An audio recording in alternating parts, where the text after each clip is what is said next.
I would like to call to order the May 3rd, 2023 Technical Advisory Committee meeting. Staff, could you please do the roll call?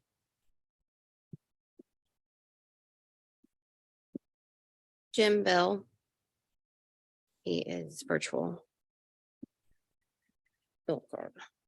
At this time, I'm only asking those TAC members attending in person to respond by saying here. When I call your name, I want to remind you to unmute your microphones by pushing the button on the base prior to responding. Alternates, please also state your name if you are attending on behalf of a TAC representative. Can you get a little closer to microphone, please? Yes. Thank you. Can you hear me okay? Yeah. Okay. Jim Bell. Here. Naresh. Sorry. Naresh and Gary Dunmeyer, Here. Jason Kaufman, Here. Denise Malone, Here. Jamie Brown, Terrence Bailey, Here.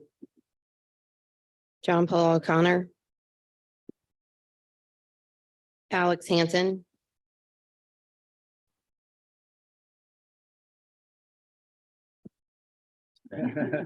Thanks for going out. I'll activate the microphone. Here. Thank you. Kenny Wilson is absent. Andrew Gamboa, Here on behalf of Gary Sypik. thank you. Brian Davis is absent. Yash Nagal, Here. Aaron Hoffman, Here. Joyce Kai, virtual. Lorraine Cargill, Vicky Katanis for Lauren Cargill.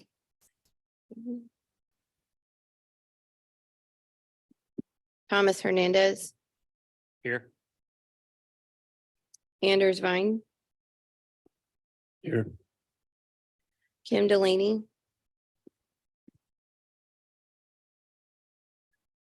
Kim Glass Castro, Here. Christopher Marsh, Here.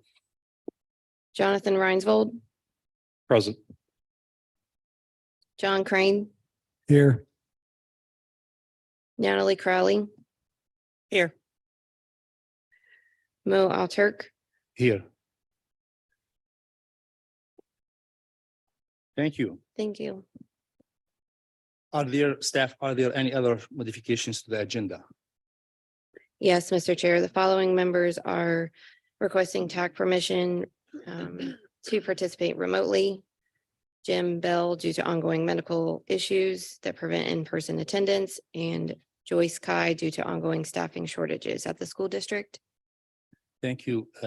TAC members, are there any objections to allowing them to participate remotely? Seeing none, they are approved to join remotely, and staff, please note their attendance in the minutes. Thank you. We go to the next item, motion to approve minutes for March 1st, 2023. Are there any changes to the minutes? Seeing none, do I have a motion to approve?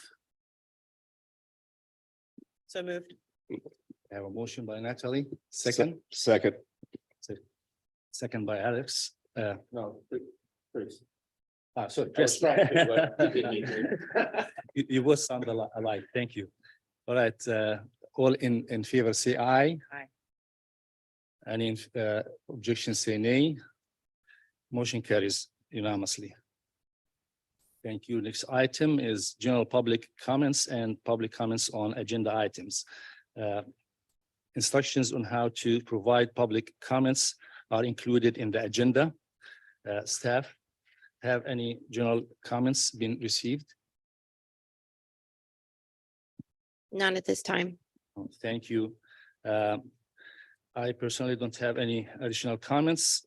Let's go to the next item. At this time, I want to invite TAC members' comments on items not already on the agenda. For members participating remotely, please utilize the raise hand feature in the Zoom platform And then remember to unmute your microphone once you are recognized. Do we have any comments?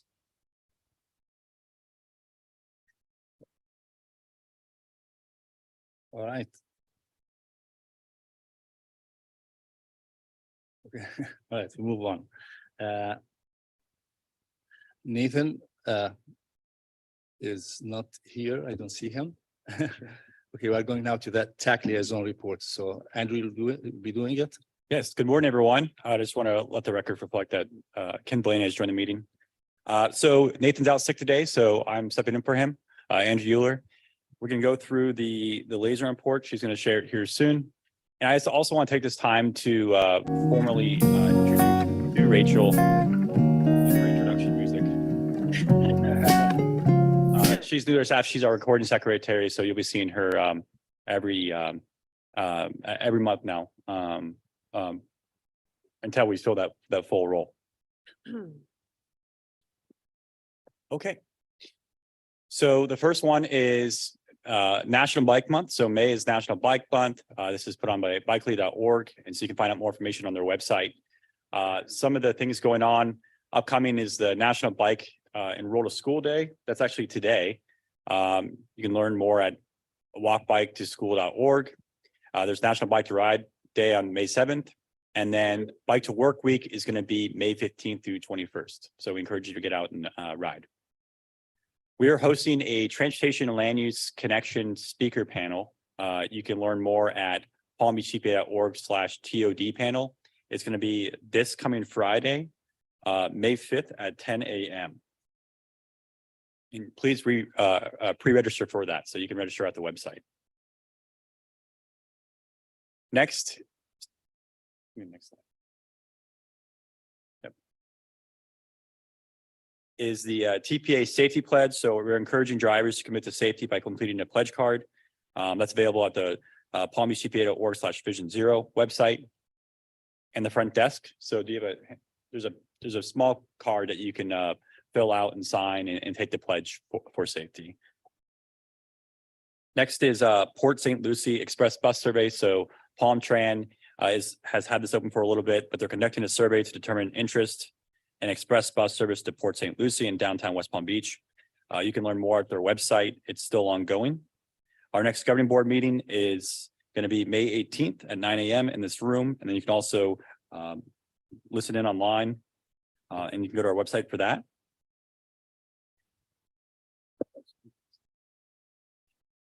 The 2023 FDOT Human Services Transportation Summit. So FDOT District 4 is hosting a summit to develop solutions for equitable transportation access.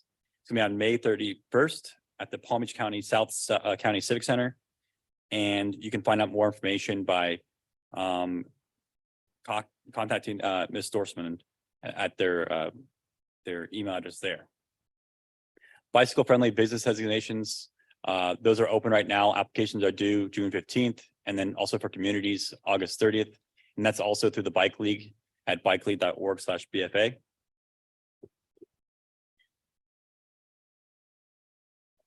We have a few more. I'll go quickly through these. Outdoor Florida funding webinar. This is by the Florida Department of Transportation or Florida Department of Environmental Protection. Sorry. It's hosting a webinar for trail funding opportunities on May 10th at 10 a.m. and you can register on their website. There's open discretionary grants, first being charging and fueling infrastructure, the CFI program. And the deadline for that one is May 30th. There's Safe Streets for All, the second round. That's due on July 10th. There's the Protect grant, also open. That's due on August 18th. And then lastly is the US DOT Grant Navigator, which is a resource so you can navigate all the grants I just mentioned along with other grants. And that's at transportation.gov/DOT-navigator. That's all I have for you. Thank you. Staff, are there any public comments on this item? No, but I would like to state for the minutes, Mr. Chair, that Kim Delaney and Naresh joined the meeting. Very good. Kim Delaney and Naresh joined the meeting. Thank you. So noted. All right, so Do we have any comments from members? Go ahead, Naresh, Yash. So I just wanted to let everybody know that the survey ends Friday, so hurry up. Good. No other cards up. Thank you. Move on to the next item.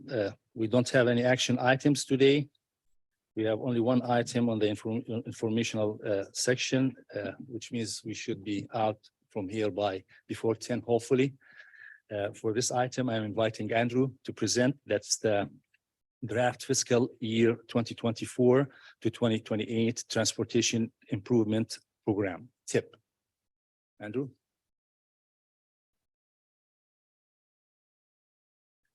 Okay, so depending on sort of the agenda and the amount of informational items, sometimes we'll cancel meetings, but this is a pretty important item. And this is going to be the first reading for you all. This is the first reading, and then next month in June is final adoption of our TIP. And so today we're discussing the Transportation Improvement Program for fiscal year 2024 to 2028. I made it a little bit longer presentation for you all because I know you want to stay a little longer and it's the only item, so.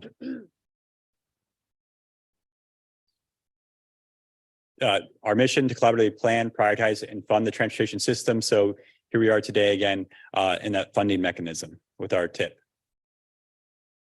So what is the Transportation Improvement Program?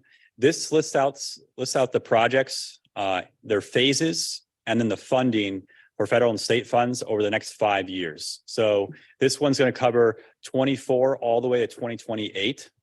And then also in this document, we try to incorporate all the local products when they're made available to us, and we put those as local funding for reference purposes in this document. So how did we get to this point in time with this draft in front of you? So it really is a culmination of an effort over a year. You all have seen many parts of these phases throughout the process when it comes to this creation of this TIP. So it all starts back at product development. So we have a call for applications back in winter going into spring of 2022. And with that are our state road modifications, our local initiatives, and our transportation alternatives programs. So we get applications in. We're also assessing our long-range transportation plan and the products in that, and figuring out what we want to start moving forward, what's viable and feasible. We rank those projects, and then we provide those rankings in the list of priority projects. So this committee and then finally the board adopts a list of priority projects, and that was done in July of 2022. So that lists out the TPA's priorities when it comes to SRM, local initiatives, and transportation alternatives. And then with that list, FDOT builds their work program, their draft tentative work program. And so that is including all of our priorities and then all the other needs that the state has. And there's other various discretionary grant programs out there as well at the state. And so that all gets into the draft tentative work program, and they're balancing that based on their revenue projections. So they're making a balanced work program. That's seen by the board. Sometimes it's available for the committees. So you were able to see it last time around. That was endorsed by the TPA governing board in December of 2022. And with that, we have the ability to make changes, additions, or deletions. And this last round, there was a lot of discussion when it came to State Road 7, and then also local initiatives projects. And so that we'll see that a little bit in our summary today. And then lastly, with those comments that we give to FDOT, they didn't build a final version of that work program. And so now they have their work program that we build the Transportation Improvement Program off of. So they're very consistent. So they're consistent for both the work program at the state level and all the MPOs throughout the state. And so you're seeing today the first presentation of that draft TIP. So when it comes to the work program, I want to talk a little bit more about sort of how it gets programmed and the production schedule. So as I mentioned, this draft Transportation Improvement Program, the TIP, is going to cover 2024 to 2028. We're currently operating under fiscal year 2023 in our current TIP. And then you'll also see an outer year that says anything past 2028, so greater than 28. So those are ones that are not in the tip, but they show you what's still left to be funded for these projects. And so all the products in the work program have various phases. Some of the major projects have more phases with those, and it can happen over multiple years. So for an example, for major products that you would see for a production schedule, might start with a study that takes a year or two. Looks like this transitioning on me here. 1 second. Ooh, there's a delay on it.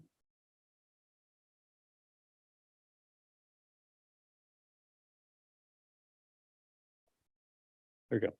Yep.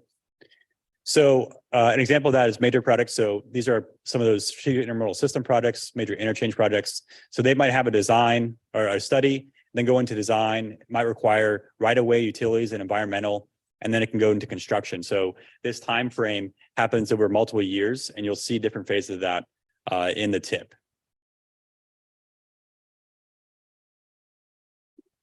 And then some of the other projects that are a little bit smaller scale may not require all those phases. So you'll see a shorter time band for those. Examples of those are our Transportation Alternatives Program. That does not require right-of-way acquisition.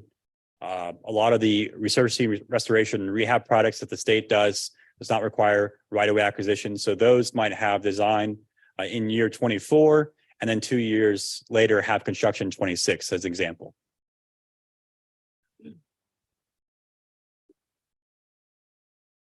So when you see the Transportation Improvement Program, we break it up into different sections for the full document. So you'll see that main summary table that has our priority products, the major products, the state road modifications, the LI, the TA program. But then you'll see the other priority of the state and the other agencies.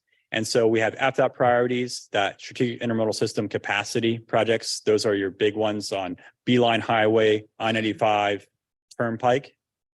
You also have other FDOT and local projects. So safety products will be going in there.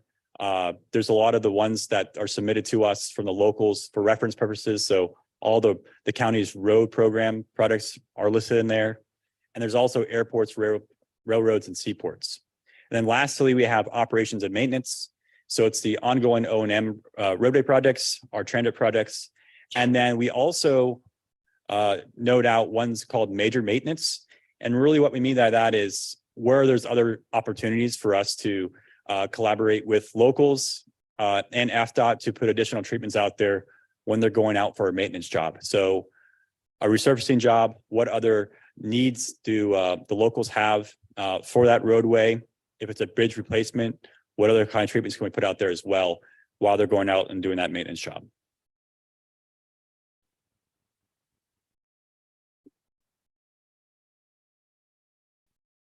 So the first part of the executive summary, so this is providing your backup. You'll see summary tables outlined in SRM, LI, and TA. And in there, you'll see the year and rank of the project. So the year corresponds to when the first time it was ever listed as a priority. And then it's the rank for that year. You'll see information about the lead agency, the location description, and then it gets into the common years in the adopted Transportation Improvement Program. So 24 through 27. Our new 5th year is 2028. And then you'll see another column where it's the funding that's still needed. So additional funds needed for the project.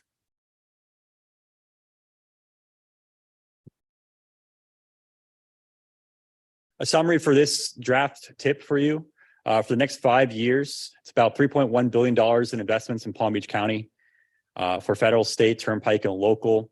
There's also additional probably 300 million or so on top of that, where there's district funds that are showing in the tip as well. That's going to all the counties in our district, but 3.1 directly for Palm Beach County. The majority of that is going to be in the strategic intermodal system. And so, yes, there's some major I-95 improvements with federal and state funds. There's a huge bulk of projects that you'll see in a second about the turnpike with all of their widenings and auxiliary lanes and managed lanes. So you'll see a big part of it is dedicated to that. And then you see our other sections listed. A few other ones to note, interestingly, is that, when it gets into maintenance responsibilities, that tends to shift more towards state funding and local funding. As you can see in the green, in the red.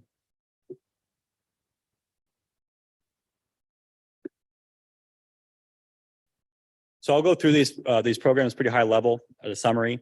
The first is the ASSIST program, $1.5 billion invested in Palm Beach County. A lot of that's on the turnpike with their widenings.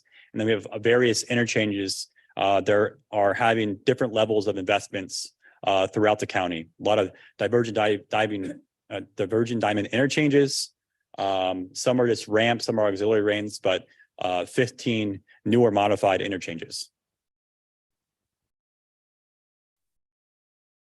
So what that looks like for I-95 projects, this is just going from north to south.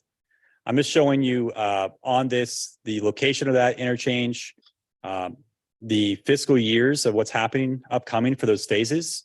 So it starts with anything that happened before fiscal year 2024. So you see a lot of the designs already been completed or it's ongoing right now. So previously programmed. And then what is happening in the next 5 years for these phases. So you can see a variety of construction occurring on I-95 interchange projects. One other one to note is at the top there, the Indiantown Road to Martin County line, a study for widening to 8 lanes. I also noted which ones of these are going to be divergent diamond interchanges, and then a tight diamond interchange at PGA, that's the Central Boulevard interchange there.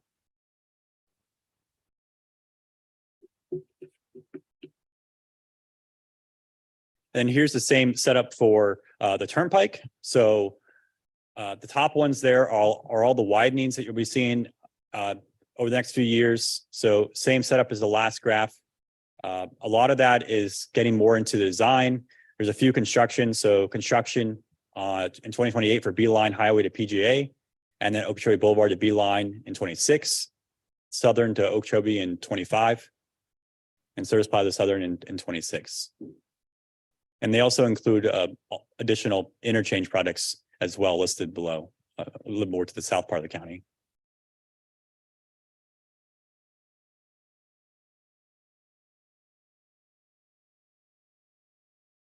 And then for our major priorities, the TPA, our state road modifications and major projects, local initiatives, and transportation alternatives. These are our 3 main programs that we try to prioritize funds towards. The first one goes towards projects that are on the state road system. So this uses mostly state funding sources, sometimes uses also our federal funds. Then we have local initiatives, which is a competitive application process, complete streets, transit projects, bike lane sidewalks, signals. We have roughly around $25 million a year on that one. That's federal funds towards those. And then transportation alternatives, also a federal pot of money, around $5 million a year roughly. And that goes towards non-motorized projects.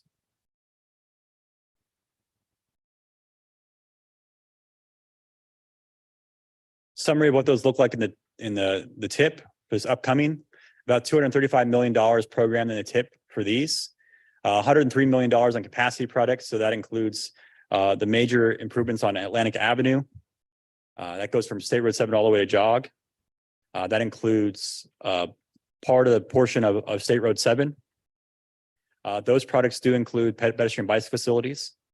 And then for standalone pedestrian bicycle facilities, a lot of these are on our LI and TA programs, $84 million directly towards pedestrian bicycle facilities from local submittals.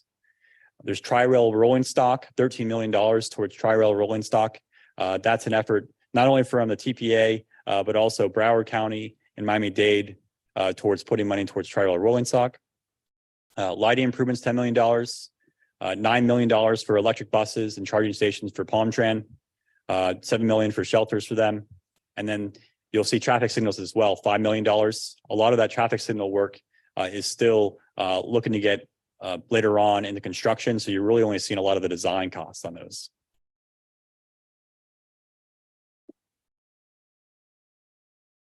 State road modifications, just going to give a few highlights.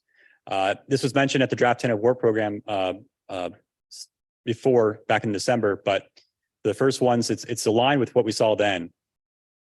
State Road 7 delays based on ongoing litigation issues. So once those get cleared up, we'll work with AFDOT on how to advance those to an earlier year if possible.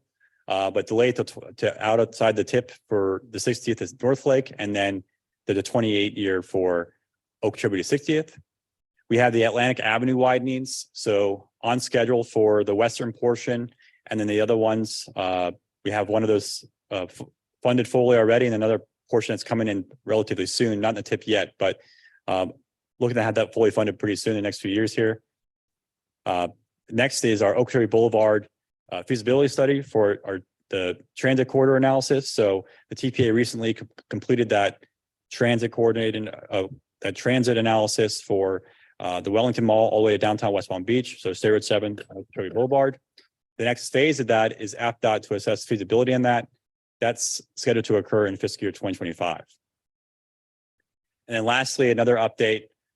There's also in the plan a US 27 connector out in the Glades area, to connect US 27 to State Road 715. There's a study that's being wrapped up right now on that, and we're going to have AFDOT come back and present to you all when they're ready to do that.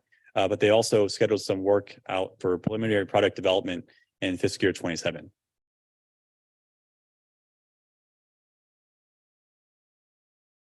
Local initiatives, upcoming projects in fiscal year 2024. So we have 3 of those: 36th Street in the pedestrian bridge in West Palm Beach, Germantown Road in Delray, and then we'll see the first funding for Palm Tran when it comes to electric buses and charges.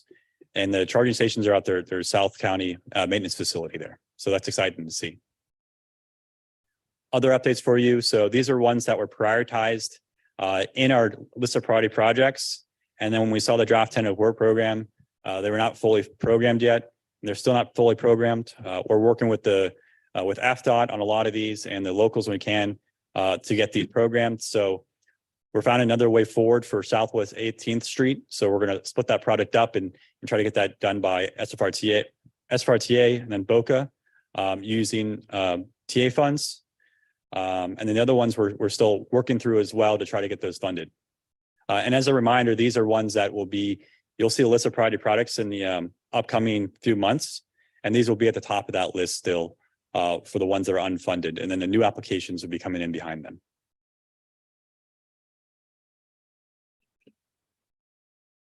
Here's an example of a recently completed one. This is the one down in Delray and Boca Raton. This is the Brant Drive Bridge.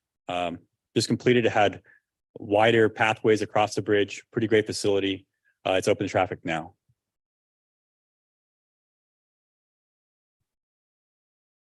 Next is transportation alternatives. So upcoming projects for fiscal year 24, we have 4 of those. So West Palm Beach, Boynton, Palm Beach County, and then Palm Tran as well. So those will be getting started in fiscal year 24. And then new projects that were funded in fiscal year 26. So the ones who apply for this program, the funding is 3 years out. And so this is, it goes into the 3rd year of the work program and TIP. And so we have 4 new products for that. So that's Indian Trail Improvement District has one, Palm Beach Gardens, West Palm Beach, and then Royal Palm Beach.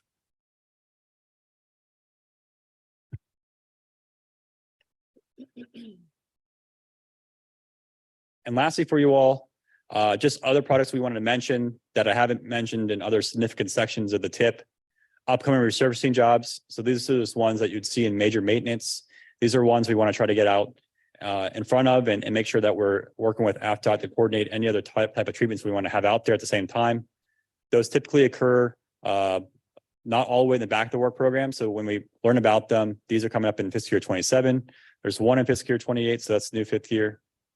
There's also a roadway extension. So this is a county project. It's partially funded with state funds, mostly local funds right now. That's Flavor Picked Road from Lyons to Hagen Ranch, and that's scheduled for fiscal year 28. And then we have 2 bridge rehab projects. One's on Indian Road, and then one on A1A Ocean Boulevard over the Boca Inlet.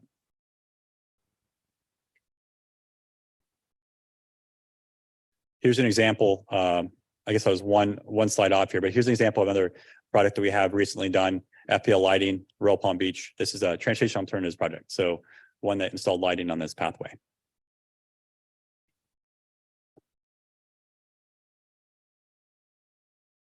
Okay, so that concluded most of the presentation. I have 2 more slides, I believe. You can view more information at palmbeachtpa.org/tip. So what was provided in your back was just the executive summary. There's the full document in there.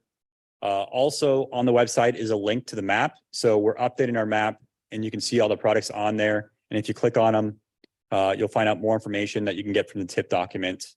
And then this is my chance to tell you that if you want to have your products, local products represented on this map, just reach out to me.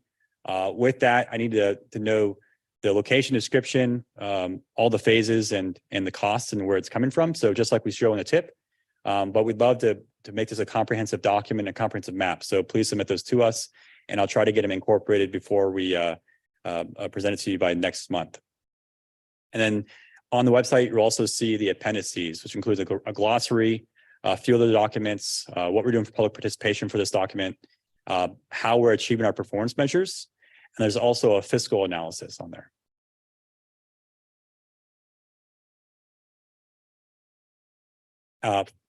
And for you all, it's going to be open all the way to the next month. But if you can provide feedback on improving clarity, any errors in there, better ways to show the projects, submitting those local projects. And we have final adoption in June. And then obviously any other concerns or things you want to bring up today, we'd be happy to talk about. Very good. I think that's it. Thank you, Andrew. Staff, do we have any public comments on this item? No. Good. Right, moving on to TAC members. Do we have any comments? All right, Karen. start with you. Go ahead. Thank you. I'm looking at the backup that was provided for everyone. On page 17, there's the LRTP report card. And it's a nice table sort of providing analytics on the tip. I just want to call out a couple things and have a discussion about it. It looks like for Sisson Turnpike projects, there are 40 that were annotated in the LRTP, and currently 15 are unfunded and 11 are unprogrammed. And after waiting 20 minutes, my laptop goes out. I looked at it, it's about 30% of our LRTPs actually made it into the tip. And similarly, and of course, I won't be able to call the number because my laptop went out. In the state-funded projects, I believe there were over 25 projects and about 30 of them were unfunded and not programmed. So we're in that 10% range. So for a report card, we didn't put a letter next to our, what would probably be considered relatively poor performance on alignment between the LRTP and the tip. But can someone provide some context as to why we have an LRTP and why this tip that's before us does not appear to be anywhere closely aligned to it? Sure. So the reference that for Terrence is referencing is we try to provide a summary table of how things are going between our LRTP, the major sections in that, and then products that get funded into the tip. That one we are updating. Your point still stands. I'll have probably a more up-to-date version. It'll change a few of those numbers by the next meeting. I haven't had a chance to figure that one out yet to get that fixed in the document, but your point still stands.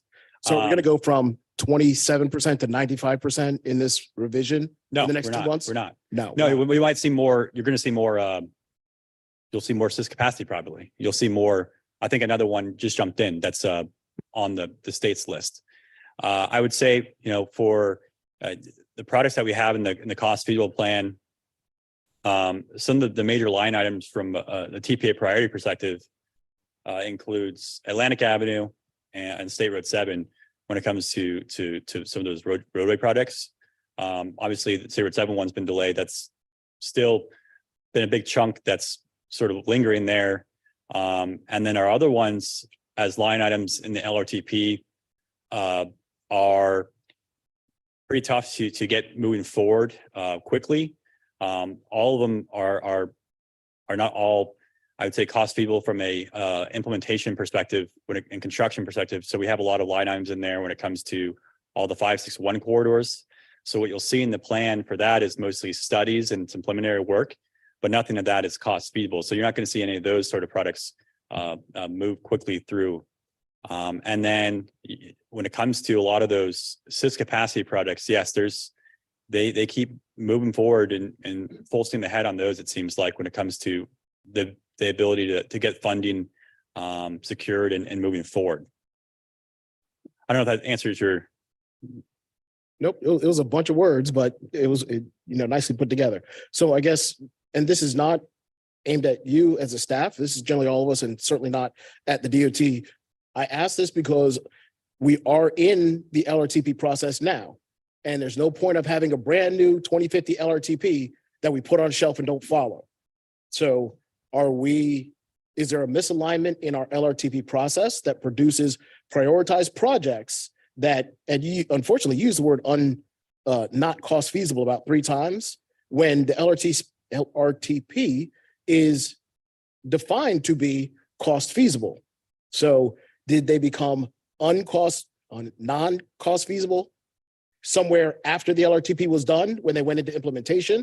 And if that's the case, should we go back to the 2045 LRTP, or is there just a miscommunication or misalignment between this body, the TPA, and the DOT team who is putting together the tip? Sure. I guess to expand upon that a little bit, and I'll try to provide some clarity there. So hopefully not to confuse everyone, but on the LRTP, you'll also see just lump sum line items that are competitive application processes. For the most part, that's what we directly prioritize. So local initiatives, transportation, and alternatives. So we're still having a lot of success of like getting those products implemented, right? Those aren't going to be line items in the tip. So you won't see that direct like comparison, like, oh, we just, ensured that we got this product done in the LRTP, and you won't see that as a line item. So there are not all directly line items in the tip for that. We're still doing a lot of products towards that. And that's where most of the direct prioritization of our funds go. There is that collaboration effort about the other funds, the state road projects, and what gets funded for our priorities, these major ones like Atlantic and State Road 7 as examples, and then what the SIS capacity products are doing. And there is coordination that needs to occur there. And there is sort of a prioritization of those together when it comes to getting those implemented. That's all I can really provide for clarity. I know that doesn't really answer your question, Terrence. I guess I would say also that when it comes to a lot of these, SIS capacity products, they had a lot of products that came out of the I-95 master plan. And they've done a really good job of getting those things going through the work program in all the phases and down to delivering them, so. Okay, is the LRTP just a general guide that hasn't really got any teeth and the DOT can take it or leave it? I haven't really heard a great explanation for the lack of alignment. And again, it's not like this is our first LRTP. How long we've been doing these for 20, 30, 40 years? Yes. So the LRTP, the Long Range Transportation Plan, is a required document that we have to look at over the next 25 years. And we have to update that every 5 years. It includes a cost. It basically says, where do we think we're going? What are our needs and desires? It has cost feasible, and it also has things that we think we'll have money for, and then also things that aren't cost feasible that are desires, and we hope we'll be able to get money for that. So everything in the LRTP is primarily directing where the state dollars are going to go. So the dollars that basically are our first list, which is our major projects list, currently state road modifications, but anything the state is spending money on needs to be in that list. So that entire first table is like being derived from our LRTP. Obviously, some of these projects are coming in way higher. So like State Road 7, widening and extension, Atlantic Avenue, they're taking up a lot of those funds. So everything you see in that list, basically FDOT is looking at our LRTP and then funding things through that. The other discretionary, kind of like the call for projects for local initiatives, it's to be able to oversubscribe. And if there's money available, what we're expecting in that new 5th year, we're trying to populate that with SU funds. TA is its own program. So the 25-year plan, we're working towards that in the every 5 years, working towards that. Obviously, as Andrew mentioned, there's collaborations or things that happen when it comes to transit. We can say we have desires, but unless we have a local funding source for operations maintenance, we only direct with FDOT the capital dollar. So that's kind of a desire. But we can't make it happen unless there's that federal, we have the federal match, but there does require local operations and maintenance, so there's things like that. But that's a 25-year plan, looking at where we're going, directing where those state dollars are on our local priorities for our major projects list. John, do you want to speak about this? Yeah, thank you. Superb answers by both of y'all. You know, everything that comes is in the TIP directly or in the LRTP directly feeds into the TIP. So, I mean, if you're talking about as a proportion of the plan that makes it into the TIP, the new 5th year is always coming from the priorities that come out of this body, fed from the LRTP. Now, you also have multiple phases, right? So design phases are much cheaper to put in. So as we feed the new 5th year and enter new design phases, you're going to be putting in a lot of design. The construction phases, when they come in, as a percentage of, projects, you're going to see a lot less projects come in that year when the construction phases start hitting. And then, as Valerie alluded to, when you have cost increases, that limits the ability of moving new projects in. You've prioritized a certain number of projects, and this body and DOT work to maintain those priorities and fund those priorities with available funding. And I haven't looked at the report card, so I think this would be a great, we can certainly have a discussion outside this realm as to how effective we've been. But I do think Valerie's response of what the LRTP is looked at every 5 years, and it does directly feed it. When we say the TA program and the LI program, those projects are not line items in the LRTP. So how many of those have we funded over the last 5 TIPs? Every one of those is a direct result of the LRTP, because this body has allocated funding to those programs. So if the answer is that the report card as presented in our backup is misrepresentative of your efforts, then we need to talk about a report card that represents them more accurately.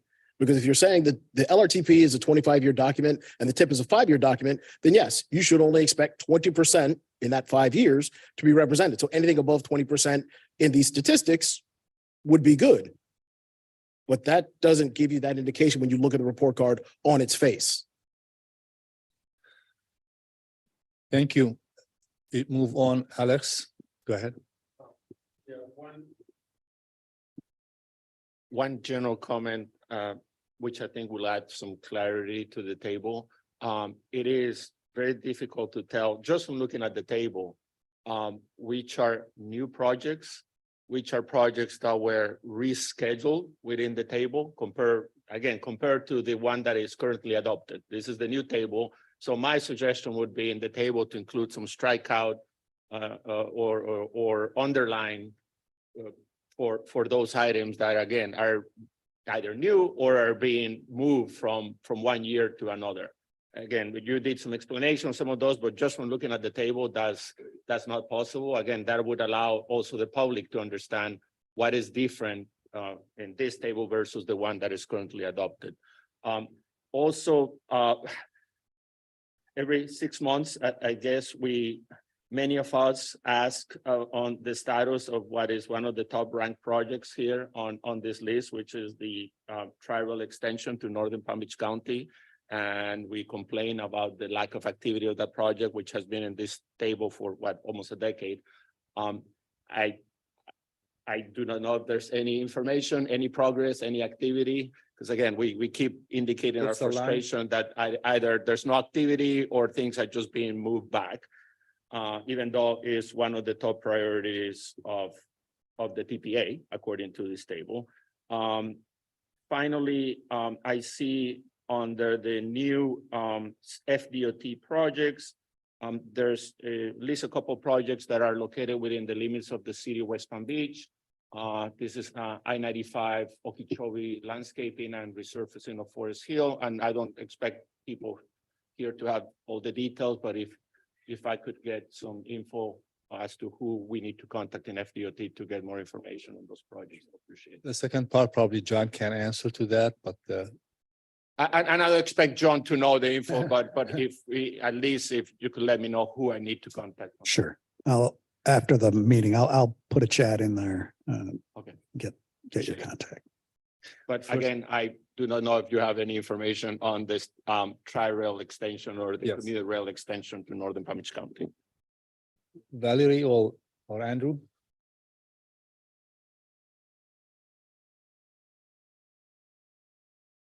So that project is one of those projects that requires that local match from our communities and the county. So it continues to be a TPA priority and we continue to hold it there. If that match becomes available, then otherwise, if it's not in there, it basically is 7 years away. So it's kind of like the PD&E funds are there as a placeholder. In terms of progress, our agency can't lead, lobby, or basically lead the match discussion. However, there is, I would say, more and more movement right now with the economic development community, with the developer private community. We recently did a peer exchange with our board to Austin to learn about how they passed and they got buy-in for options for funding for mobility options and enhanced transit. So I would say the conversation is moving forward. Whether or not our county, our residents, everyone will be ready to kind of pursue that or vote on something like that in the next election, we'll see. But we are actually meeting with Palm Trend later this week to talk about how we can, at least with the rest of the 561 plan corridors from our LRTP, those enhanced transit corridors, how we can align efforts in terms of planning to figure out if they were to have more funding, how much would that cost and what would happen? But it's kind of more of a longer term plan. Palm Trend's looking at how to improve efficiency and also, if they were to have more funding, what would that cost? In terms of the Coastal Link, we are updating at least the cost of that with a study with our consultants to have that ready to go, working with SFRTA for that. So I think Vicky has her card up. I guess long story short is we continue to have it in the pipeline as a priority. And so it will continue to kind of move out. We can't fully commit or have it. We can't do the PD&E and like fund it if for federal dollars unless there's that match for operations. So that's the conversation that's kind of hoping to move forward. Sorry, just. Yeah, go ahead. So who's leading that conversation or who's expected to lead that conversation if the TPA is not allowed to lobby for that? So Really, it seems like yeah. an orphan project to a certain degree. We are doing as much as we can in terms of educating, in terms of updating the costs, planning and the planning side of it with SFRTA, working with them. But really, it takes a village. It takes everybody continuing to say they want it. It takes, as part of this mobility vision, kind of looking at how much would that cost if we were to have funding, working with Palm Trend and SFRTA. And that's something like we just had a call with Dave Deck yesterday on. So it's a conversation that's moving forward, but we need the transit agencies to be able to own it if they're going to get the money, and like how much would it cost for them to do it. So Broward and Miami, we're actually going to try to have them to come in June to our board to provide an update to the governing board, their executive director, on just an update on what is happening with commuter rail, because they also have plans for that. And they actually have a surtax and funding source. The county led it. I know it's more restrictive now, but the economic development community, I think it's all of us kind of, all of our voices saying we want other options and enhanced transit mobility options, and kind of continuing to beat that drum, and hopefully having the transit agencies be able to develop those plans. I think Palm Trans kind of looking towards the county commission to tell them, come up with a plan. If you had more money, what would that be? And how can you improve the current system you have? But in addition, if you were to have more money, a quarter, a half cent, a full cent, what would you do with that short, mid, and long term? I believe Miami-Dade recently, they're talking about commuter rail on the FEC. Again, they have county commitments and surtax commitments for funding for that match, but they are moving forward with their North Corridor conversation, and Broward as well to the river crossing. And I believe they just announced that in Miami, they're looking at Tri-Rail to run that service potentially. But anyways, those conversations are moving forward to the south of us. We're still trying to get enough community and momentum of all of our partners and hope that our transit agencies and the economic development community will kind of raise that forward into the form of that discussion if when we're ready for that. But in the meantime, we're doing what we can in planning and keeping it as a placeholder for the PD&E. So that way, when it does happen, it's not 7 years away. It's only like a few years away to do PD&E at least. Just that activity in those other counties and the inactivity here makes it even more frustrating, right? It's a lot of movement in Broward and Miami on that effort, and all that we keep seeing is this item here, and every year is being moved, which again is a question, going back to my point, I don't even recall, is this now being moved? This item, was it moved 1 year from the existing one, from the currently adopted table? Going back to the point where the strike through and underline on the status of the projects or any movement on the projects. But again, that the inactivity here and activity in the other places adds to the frustration for some of us. Sure. I will say, I feel that discussion is moving forward and we're actively talking about it and coming up with that plan. And I think this new LRTP update will also be another opportunity to talk about that. We're obviously experiencing a lot of growth. We're built out in a lot of these corridors. And I think people want more direct and efficient, transit options. So it's a conversation that's moving forward. I will say also that obviously Miami was years ahead of Broward, and their pressure and pain points were way worse. And then Broward, and we're getting there. It's not as bad here, but it is moving forward. So Vicky, did you want to say something? No, I mean, you covered it pretty comprehensively. I was just going to actually, before Alex brought that point up, I was just going to make the note that having a project in the LRTP is, you need that if you're going to be submitting grants and looking for funds for your projects. And sometimes, you wait for the right pieces to fall in place, and sometimes it just happens without anybody really expecting it. For instance, the recent federal investment in transportation, and suddenly transit has a lot more funding to do projects.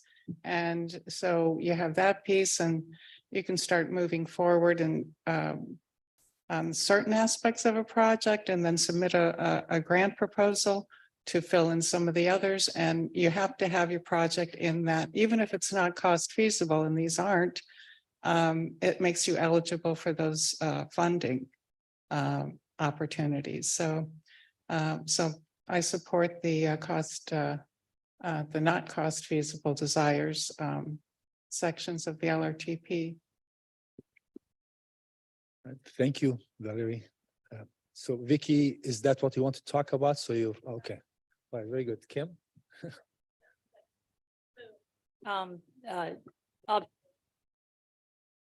Maybe it doesn't. It is? Okay, no light. If you could pull up, Andrew, your I-95 slide. Sure. Your summary project slide. So I had what was not a substantive comment, but more of a public relations comment. One of the challenges I think that we face as agencies is taking complex information and making it intuitive, right? Because this is pretty wonky stuff. So I was going to give props to the staff, because if you go back to your 95 slide, this is the best representation I've seen of a corridor approach, to communicate where we are with respect to project development and activity. So one, I wanted to give props to the staff, because I think this was a really significant improvement over prior representations of this same data. The Turnpike slide follows this same format. And so along those lines, really what I didn't realize was my observations about this really relate to Terrence's point, I think, and frustration about having a discernible way to see the relationship between the LRTP strategy, really, because that's what the LRTP does for us. It's a strategy document, and the effectuation of where we make our investments. So along these lines, I think what would be really helpful for me anyway is to have a relationship like that illustrated kind of in this format. which is kind of what's our broad picture, and then how are we accomplishing those long-term LRTP strategies that we put in place with respect to investment. So not to add fuel to the fire, because with cost escalation, our best efforts in an LRTP are out of date kind of through the adoption process, and we can't keep up with the cost escalation. So I think it's going to be frustrating as we go, because I don't see a forecast that would bring costs down radically in the near term. So a 20% number in 5 years is going to be hard for us to hit. But I think, if we can use some different methods to better understand that, at least it would give us a chance to better see that. The other comment I'll suggest with respect to Tri-Rails advancing, and I'm glad, Alex, that you raised that point.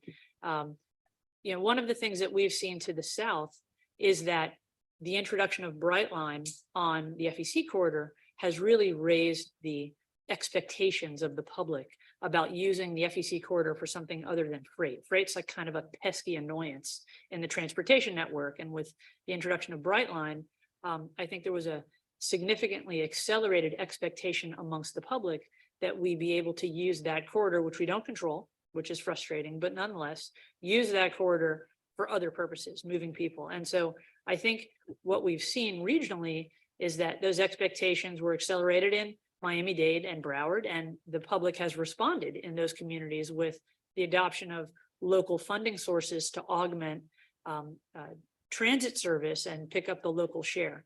And we haven't had that yet. We have part of our county is seeing Brightline running, and part of our county is waiting for that to happen.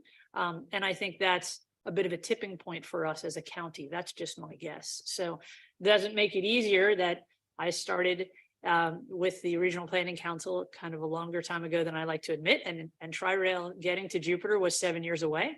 And Valerie just confirmed we're on a 7-year cycle once we make a funding commitment for that to happen. But I think that timeframe is getting closer. The LRTP process is underway. It's a strategy document for us as a county and the LRTP to get positioned. So if we want to accelerate things like the 561 corridors having better land use patterns, doing things like understanding the land use relationship, that's work that we're going to be providing to the LRTP between what happens around those potential station areas and how those stations could function. That kind of information is what we really need to help the public see kind of a different future. So I remain an optimist because I have to. I work for the Regional Planning Council, but I think the timing is good for us to move the conversation forward on what's necessary to get transit service established on the corridor. And that's a local funding source. And that's the hard part of the conversation that we haven't been able to have yet as a county. And part of the responsibility is the TPA having that leadership in raising the issue, but as much of the responsibility is going to be the local governments, because that's what it will ultimately come down to is a locally adopted funding source. So I just thought I'd throw those comments out. And we are talking here about the PD&E, right? So I don't see why would we want to delay that. I mean, I understand that we may not be able to fund construction or right-of-way acquisition or whatever that might be costly until later, but this is kind of exploration studying to see if it's feasible, doable, what are the obstacles, what would be the foreseeable costs, etc. So probably that project needs to be advanced and needs to be done. And it's not that much. What was $2.5 million or so dollars, right? So for PD&E, and John can jump in on this, FDOT has indicated there's been lots of planning studies done on the Tri-Rail Coastal Link. We just spent money on consultants updating the cost because they're all outdated. For FDOT to get into PD&E engineering and design, they need to know that there's money coming to actually construct it. So they're not going to do a PD&E and then nothing happens for 10 years and it's completely outdated. So there can be feasibility, there can be other things like that, but there's been so many planning studies already for it that and it's such a significant thing that until there is actually something on the horizon as a commitment to make it happen in terms of a local funding source, it's just a desire. So they're not going to do PD&E. PD&E is a couple of years before construction, but they've indicated you have to keep holding it we're holding it as a placeholder so that at least that's in the pipeline when we get a green light, in hopes that we'll get a green light. But John, do you want to Yeah, I mean, the NEPA process for transit projects is a little bit different than what we do for the roadway projects. So the preliminary engineering phase actually is includes some design. So for them to get to that point, they need to know that they're going to be moving forward. And it's a kind of a different checkpoint process for them. I see. That makes sense. I thought, if it included a component of feasibility and effectiveness and showing the benefits of such a project that could materialize and help in convincing the other local governments into pitching in and helping to provide the funding for it, I thought could be helpful. Yeah, I think it's a, cart, horse before the cart right now. Kim was right on track. I think a lot of the municipalities are going to have to put their weight behind the desire for passenger traffic along the FEC if we're gonna want to do this as a county, right? This is truly a regional commuter rail system, and we're going to need to see support and from all the municipalities that want to see that happen in order to get the dedicated funding source. So we can all go back to our agencies, let them know what we've heard. The board certainly has more weight than the TAC does when having those conversations, but I suspect most of us have conversations with our management about these things. So Thank you, John.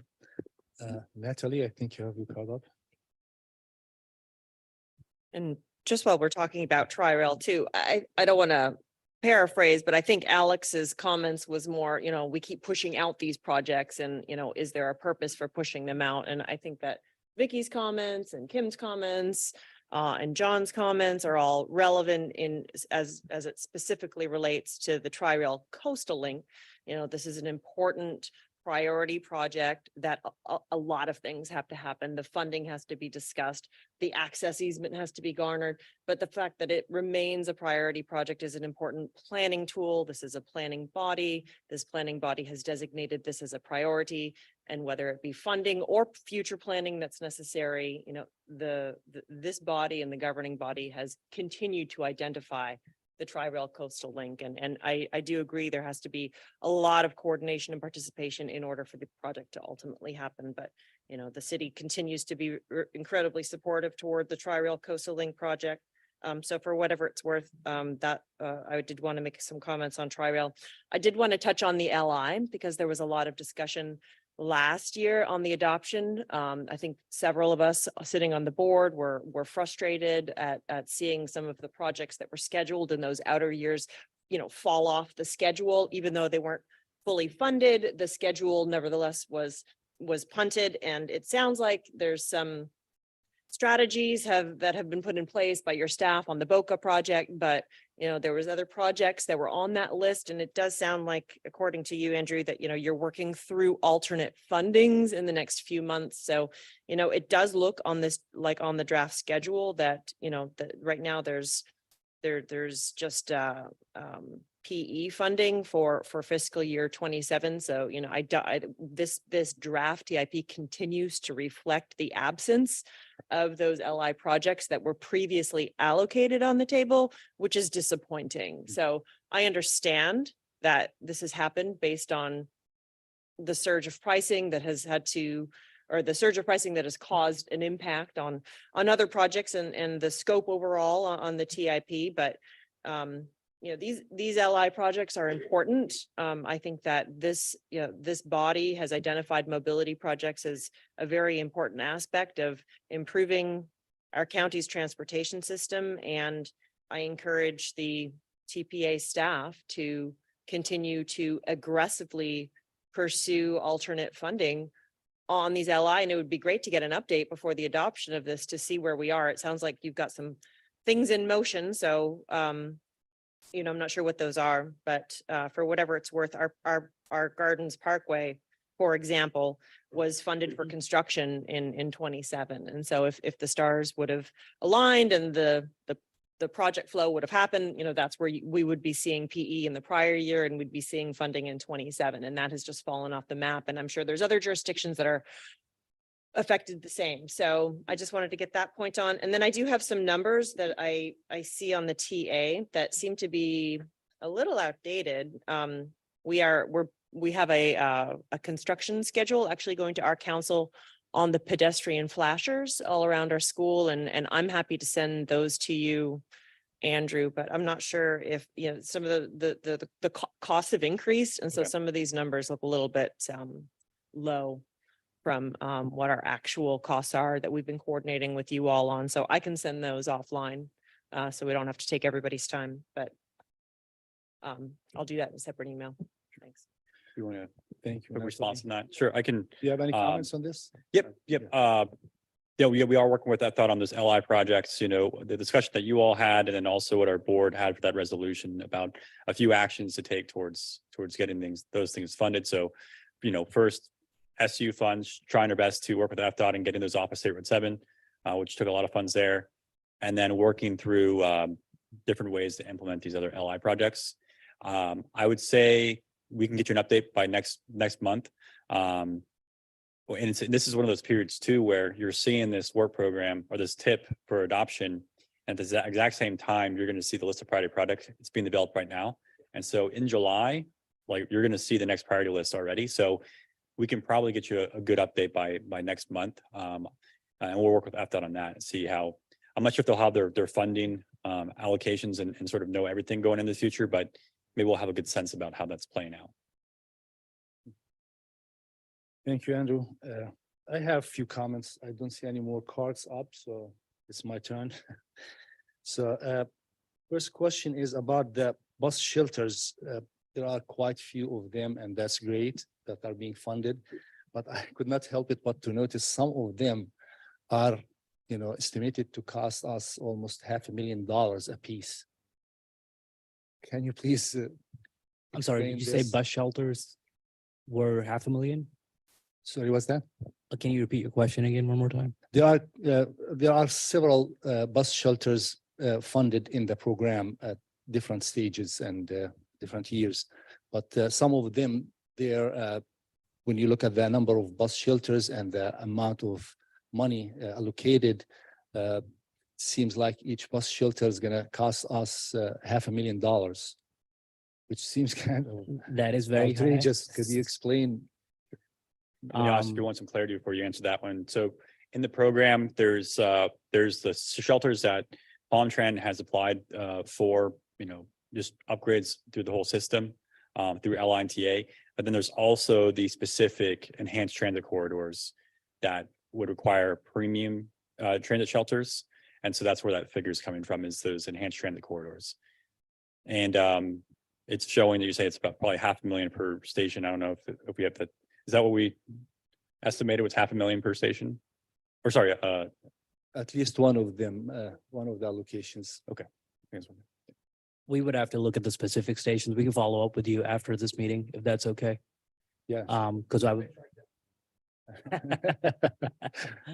If there is one specific station, and if it does look like it costs that much, we can tell you like the amenities that are included with it. We would just have to look at the size of it, the different things that are on it. It could be a major transit hub or something like that, but I really wouldn't be able to tell you without looking more into it. But I can follow up with you after. Yeah, I remember that. those aren't, item was- those are preliminary, you know, preliminary estimates for those, you know, across the board. They haven't been like specifically clarified about what the details are for each station. Is there anything else? I just wanted to kind of clarify, Palm Tran has applied to us for a couple of years for shelters, replacement shelters that are new shelters that they're doing, and those are a lot cheaper. But we also, as part of the 561 plan corridors, we've programmed funding for what we can do within the existing FDOT right away for enhanced transit shelters along US 1.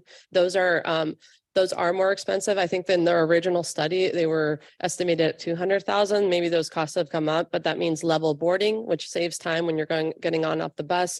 It's has bike share, it has technology improvements, like they're very enhanced transit shelters to support a more premium service, like a bus rapid light transit. So there's like different layers of types of bus shelters, but we've been significantly programming funding for Palm Tran. They've been applying each year for both electric buses and replacing and adding new shelters across the system in addition to the enhanced transit shelters.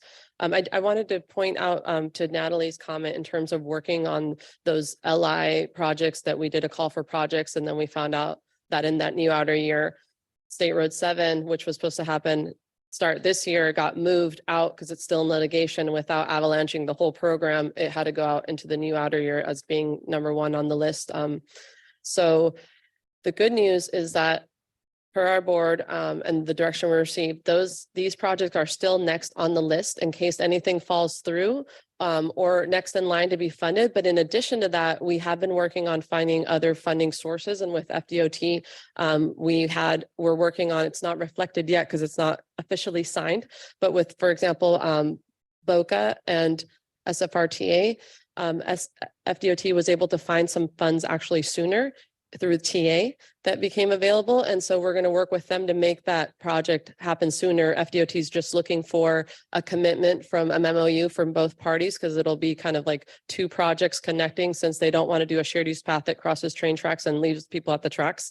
They need the commitment from both agencies to continue the safety improvements across. So we were able to find funding for that. We're continuing to find any opportunities, but these are next on the list. In addition, with PalmTran, there's a statewide regional transportation regional improvement program.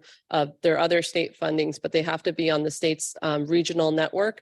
And so we were able to put in a request for if we're able to get funding for the 5 million in the next year, to match it with an additional 5 million of state funds for electric buses as a match, the local match. So that would potentially be $10 million for electric buses. So we're working on it. It's still 5 years away. So sometimes projects fall through and those are next on the list to get funded. So just wanted to provide that. Thank you. I have one more comment about funding for the signal upgrades. We have applied for twice probably into different rounds for a host of signals on the state highway system to be upgraded from span wire to mast arm. I think Boca also done the same thing. And it seems like from year to year, I see that you guys just push it back and just fund the preliminary study or whatever. And you show the total amount as unfunded in the last column. And it seems like it will never be funded. It's just, we'll just keep it up there. I want to just speak out that this is an important item. Those signals are very old and in bad shape. They break very frequently, and that is a huge disservice to the public that we leave them in this condition. So I think it needs to be prioritized and needs to be funded. Not only our list, also Boca's list, I think is in the same condition. And that's why we came to the TPA and applied for funding for those projects. So we are hoping that if DOT will find the funds and will agree with us that we are maintaining them, that's right. But when they are old and beat up and break frequently, still, it will be impacting traffic flow in the county and on the state highway system. So we are hoping that you will find the funds to program them actually. well, we spoke about, shelters that are costing $500,000. I think we can save some money from there. Buses also go through those intersections that they need to be, prioritized, right? So that comment I want to, I don't know what your thoughts, John, on this, and if you have anything to say about it. I will certainly make sure that, our traffic ops and structures offices know, right, that this is a top priority for the county. I'm sure there's other communications going on outside of the TAC. I think as far as this body is concerned, continue to try and make your applications, right, through that process as well. But comment and concerns are heard. I'll take that back and obviously continue to work through your. Thank you. I appreciate that. I think Representative Boca is supportive of this. You want to speak to? Yeah, I have a couple of comments. First, I would like to, from the city standpoint, appreciate FDOT, TPA, and SFRTA efforts and coordination for being creative and be able to identify ways to get the Southwest 18th Street shared use path study get going. And the second comment, I would echo the same comments made by Mo. Our signals are very old. It's our maintenance expenses and the number of trouble calls have been rapidly increasing year by year. Having said that, I do know District 4 traffic cops, they are looking into it. Look at the district wide to come up with a priority list and identify opportunities to get this project going in addition to what we applied as part of the LI project. So I'm confident DOT in the upcoming months and years, we'll see a much more rapid advancements to upgrade our signal technology, video detection and all those district wide. We look forward to that. Thank you. Do you have anything to add to this, Andy? You are good?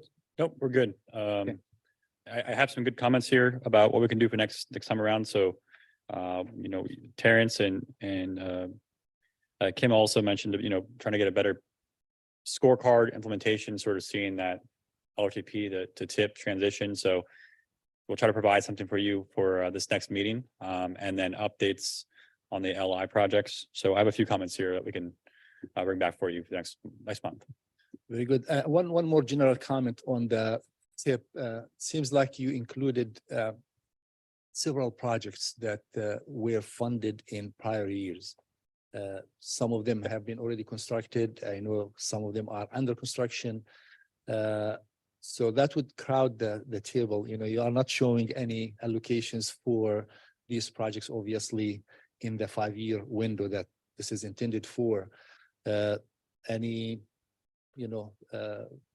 thing you want to say about why we are doing that? It seems Yes, like that's a good question.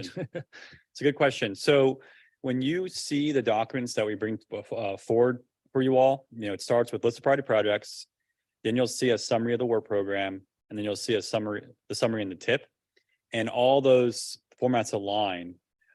We typically, if it made the list of priority projects, you know, we keep them in the table all the way through that whole cycle. And what determines whether they're on the list or not is whether they've gone to construction. So it could go to construction, it's already prior years, but it'll still show on the table until we get to the next cycle. So you'll see those drop off in the list of priority products that's going to come to you in July. That way we're still sort of trying to keep track of them a little bit. Some people might still be interested. Sometimes if other cost comes up, you know, we have to add it back up in anyway. So that's sort of been our approach to it, to not take them off. Yeah, But that's it's more of a thought. Another clerical thought thing is either probably way. you can create another separate table Sure, we table could probably of all explore that. projects under construction, currently under construction, and that probably be more interesting for people to look at.